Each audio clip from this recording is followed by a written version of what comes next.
Hi everyone, Missy here from MB Glass Creations, and if you are watching this video, you have received a home kit from us.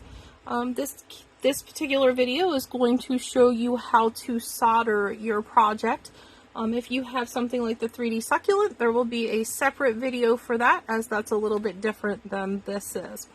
What you should have received in your kit is, of course, the solder, and then your project, which you have foiled from a prior video, and a little container of flux, as well as a flux brush. I'm just going to use my flux brush that I use on a daily basis, but yours will be clean and new when it arrives. The first thing you want to do is take your flux brush and dip it into your flux. The flux container that you've been provided. I'm actually going to set this to the side because I'm not going to use it. It doesn't take a whole lot of flux to solder your project, so you don't want to overflux. And what I do is I just hold it and I just put a little bit of flux all the way around anywhere there is copper foil.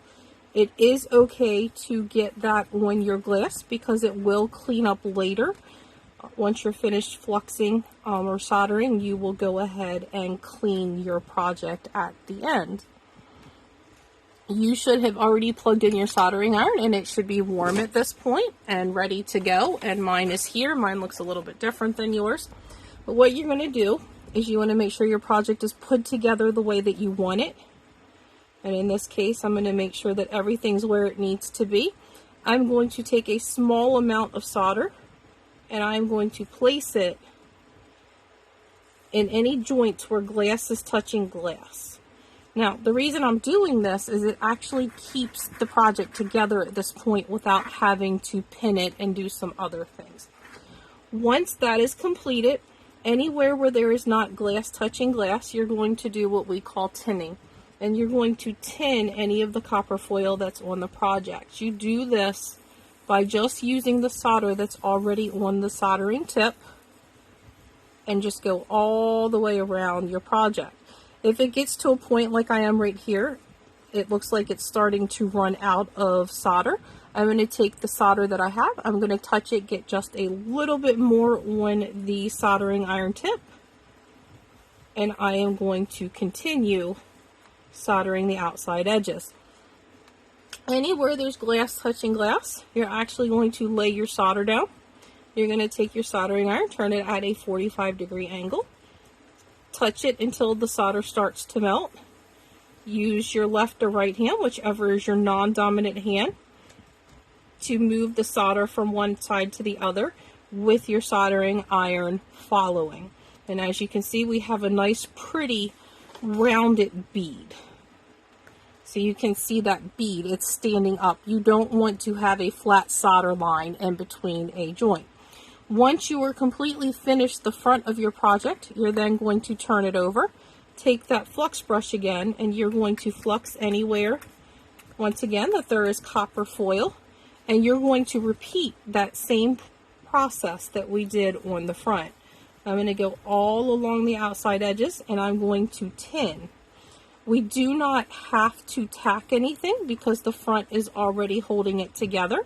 I ran out of solder, so I'm going to touch it and get just a little bit more solder and finish tinning my edges.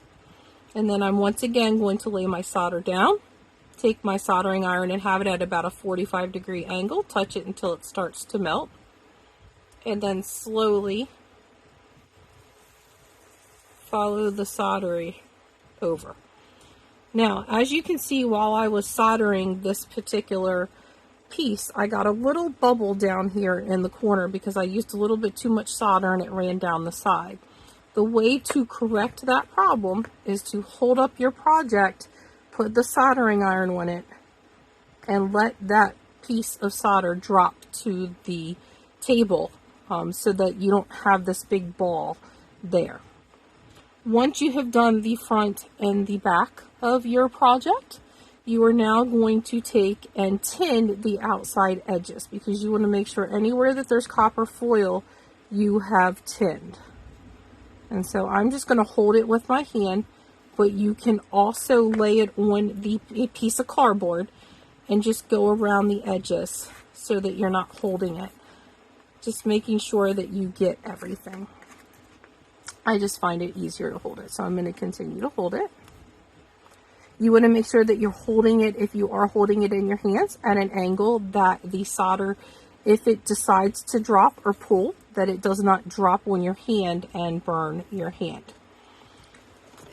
I then do a quick once over and I make sure that I have soldered everything on my project that needs to be soldered. When you are finished soldering, then you can go to the next step, and the next step is going, or the next video is going to show you how to attach a plant stake or how to attach a hanger depending on the project that you are working on.